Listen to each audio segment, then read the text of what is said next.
Olá! Hoje a gente vai fundo no universo que é, nossa, pura fúria e tradição quebrada. Vamos desvendar a história, a sociedade e a cultura dos Garou, os lobisomens de lobisomem ou Apocalipse. Uhum. A nossa fonte aqui é o capítulo A Condição Garou, da quinta edição, e a missão é entender como essa sociedade se organiza, de onde eles acham que vieram e o que, no fim das contas, define a identidade de um lobisomem hoje. Sim. E o mais curioso, já para começar, é que para um povo com uma história supostamente tão antiga, quase nada é certeza absoluta. E o fascinante já começa aí, né?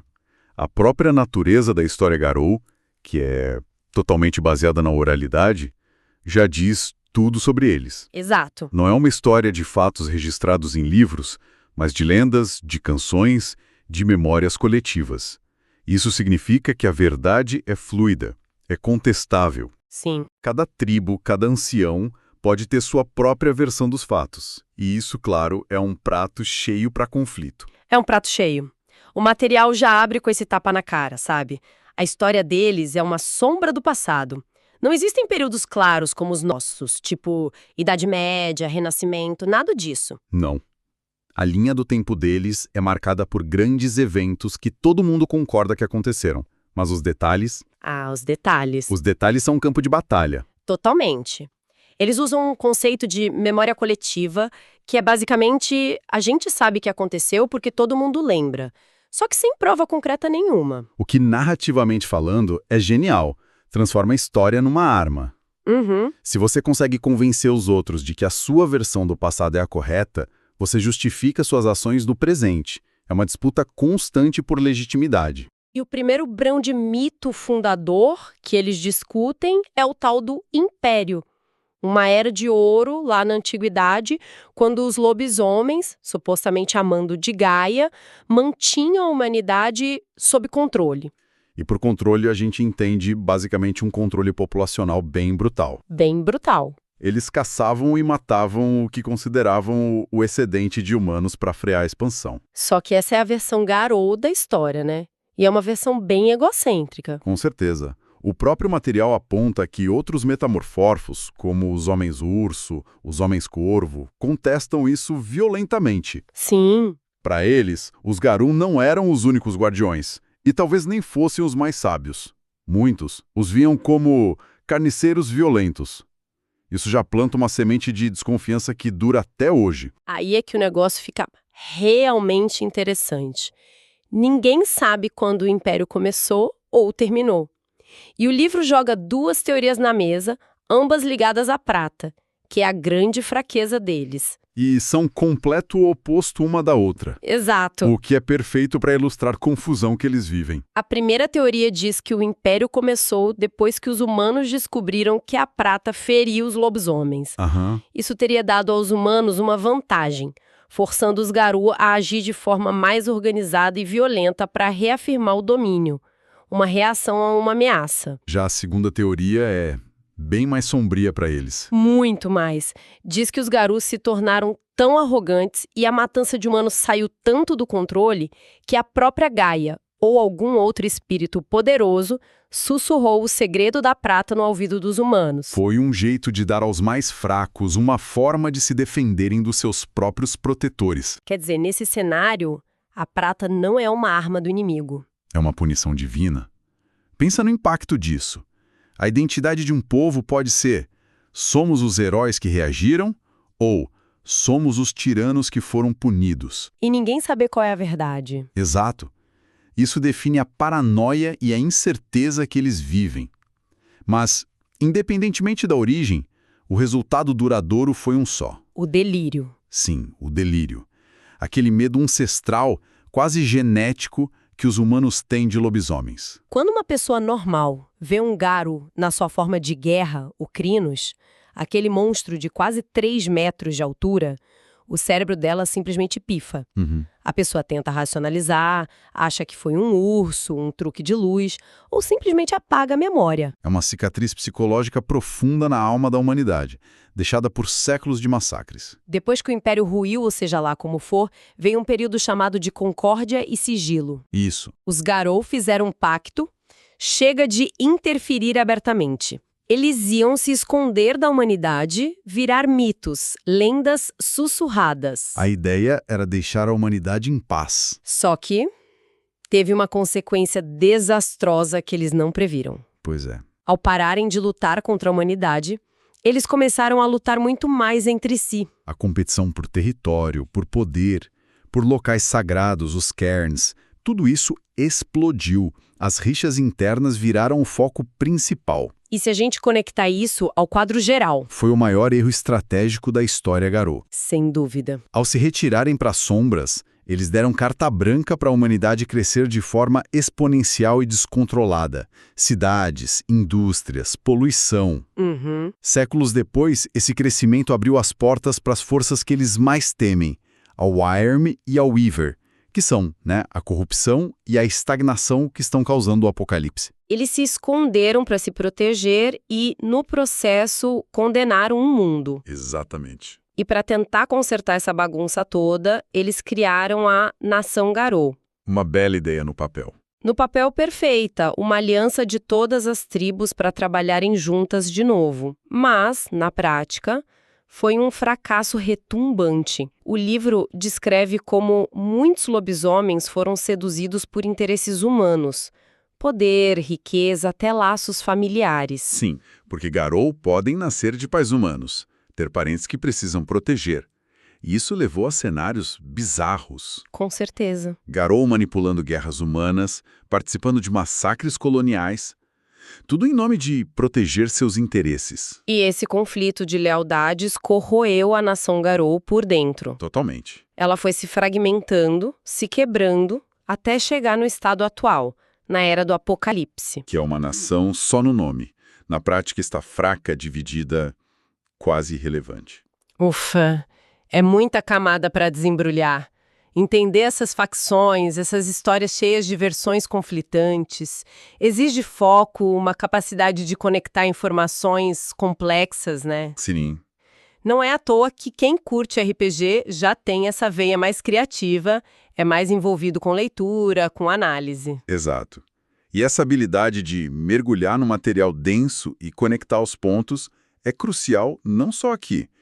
Esse perfil combina muito com quem precisa estudar para provas e concursos sérios, como vestibular, concurso público, militar, OAB e residência médica. É verdade. Se você é estudante e quer se preparar de verdade, entra agora em medicob.com.br, baixa o app e aproveita o maior banco de questões do Brasil. Tem provas anteriores de todas as instituições, questões comentadas, resumos práticos, aulas completas e flashcards prontos para revisar onde quiser. E falando em se preparar e entender o seu papel, com essa ideia de uma nação unida em frangalhos, a pergunta que fica é: a quem um Garou responde? Boa pergunta. A identidade deles precisou se reconstruir em pilares mais locais. E os dois principais são os augúrios e as tribos. Vamos começar pelos augúrios? Que é basicamente o papel social que a Lua te dá. Isso. O augúrio é definido pela fase da Lua no momento da sua primeira transformação, aquele evento traumático que a gente vai falar daqui a pouco. Não é só um signo, é a sua função no mundo, a sua profissão sagrada, digamos. Exato. E os Garou mais respeitados são aqueles que dominam a arte do seu augúrio. São 5 no total. Temos o Hagabash, da Lua Nova.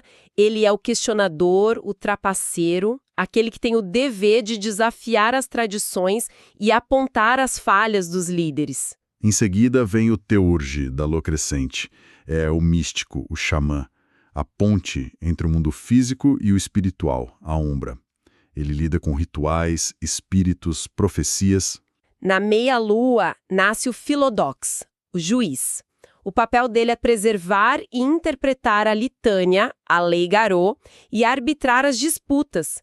Imagina ser juiz de um povo cuja principal lei é baseada em tradição oral e contraditória. É uma posição complicadíssima. E o mais trágico é que esse sistema, que parece tão equilibrado no papel, na prática vira uma fonte de atrito constante. Ah, sim.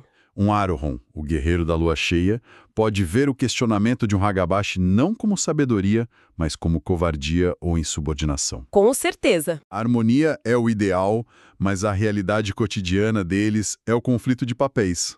Perfeito. Continuando, temos o Galiardi, da lua gibosa. Ele é o bardo, o contador de histórias. É ele quem mantém as lendas vivas, canta os feitos dos heróis, inspira todo mundo para a batalha. É a memória viva da nação. Essencial. E por fim, sob a lua cheia, o Aron, o guerreiro. O papel dele é o mais direto e brutal, confrontar os inimigos de Gaia e destruí-los. Cada um é uma peça vital da engrenagem. O problema é que a engrenagem está toda enferrujada e desalinhada. Cara, é incrível pensar que seu papel na sociedade é definido pela lua no dia da sua pior transformação. A poesia e a brutalidade disso são demais. Se esse tipo de análise aprofundada está ajudando a desvendar esse universo, considere curtir e se inscrever para não perder nossas próximas explorações. E, além do augúrio, o outro pilar da identidade é a tribo. Afiliações filosóficas. Geralmente surgem quando um grupo de Garou se torna apadrinhado por um espírito totem poderoso. Entendi.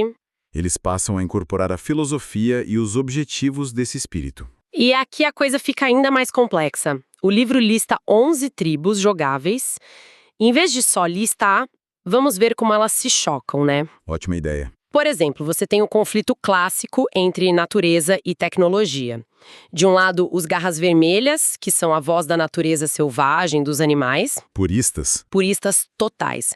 Alguns odeiam tanto os humanos que defendem o extermínio. E no extremo oposto você tem os andarilhos do asfalto. Eles abraçam a tecnologia, as cidades, os espíritos da eletricidade, do vidro. Sim. Eles veem a Weaver, a força da ordem da tecnologia, não como inimiga, mas como uma ferramenta a ser usada. Imagina colocar um garra vermelha e um andarilho do asfalto na mesma sala. A tensão ideológica é uma das maiores fraturas na sociedade Garou hoje. Outro choque brutal é na liderança. Os presas de prata se veem como aristocracia, os líderes natos por direito de sangue, descendentes dos heróis do passado. A nobreza. Isso, eles lideram pela inspiração. Mas aí você tem os senhores das sombras que acreditam que o poder justifica tudo. Para eles, a força faz a razão. Liderança não se herda, se conquista, nem que seja pela força e pela intriga. Exato. E essa disputa se reflete em como eles veem o mundo. Os presas de prata tentam manter uma imagem de honra, enquanto os senhores da sombra são pragmáticos ao extremo, dispostos a fazer alianças sombrias, usar táticas desonrosas, se isso levar à vitória. É a nobreza idealista contra o maquiavelismo brutal. E tem as tribos mais focadas em proteger e entender o mundo, né? Sim. Gado, por exemplo, são protetores de territórios, prezam a hospitalidade, a comunidade. Já as fúrias negras são as grandes opositoras da injustiça, principalmente contra mulheres e a natureza. Mas a raiva delas é tão intensa Que muitas vezes beiram uma vingança cega. Exatamente. Uma protege o lar, a outra caça os malfeitores. Ambas querem o bem, mas seus métodos são radicalmente diferentes. E não podemos esquecer as outras. Como os peregrinos silenciosos, os viajantes que coletam informações e segredos, os roedores de ossos, sobreviventes urbanos que encontram poder no que a sociedade descarta. E os filhos de Gaia, que buscam resolver os conflitos e desvendar mistérios através da sabedoria, não da força. Cada tribo é uma resposta diferente à mesma pergunta. Como salvamos o mundo? E além dessas, existem as tribos pródigas. As que caíram em desgraça, elas representam diferentes tipos de falha. Os dançarinos da espiral negra são a rendição total. Eles se entregaram à corrupção da Wyrm. A seita de Fenris representa o fanatismo. Eles são tão extremos no dever de servir Gaia que se tornam monstros tão ruins quanto os inimigos que caçam. Nossa! E por fim, os contempladores das estrelas, que representam o desespero. Eles não são malignos, eles simplesmente olharam para a nação Garou, viram que a guerra estava perdida daquele jeito e abandonaram o barco para buscar uma solução própria, sozinhos. Com toda essa teia de augúrios e tribos em conflito, a gente chega no momento que define tudo. Como alguém se torna um Garou? E o livro é vago. Super vago. Diz que ninguém sabe ao certo, tem teorias folclóricas, tipo o sétimo filho do sétimo filho, teorias genéticas e espirituais. O que se sabe é o quando e o como. Geralmente acontece no fim da adolescência, E o gatilho é quase sempre uma situação de estresse absurdo. Sim, um acidente de carro, um assalto violento, um trauma profundo. É nesse momento de crise existencial que o poder explode sem nenhum controle. E essa primeira transformação é tudo menos heróica. É o momento mais aterrorizante da vida deles. O livro usa a expressão máquina de moer carne, e é perfeita. Caramba! A pessoa perde completamente a consciência, o corpo se torce, ossos quebram e se reconsolidam, e o que surge é uma criatura de pura fúria instintiva. Nossa! A analogia do livro é ótima. É como se você, de repente, acordasse dentro de um tanque de guerra descontrolado atirando para todos os lados. É o nascimento de um monstro. É o nascimento de um monstro e o início da jornada brutal para aprender a domar essa fúria e tentar encontrar um lugar nessa sociedade caótica que a gente acabou de descrever. Então, para resumir o que a gente desvendou aqui, a história dos Garou não é um fato, é uma arma.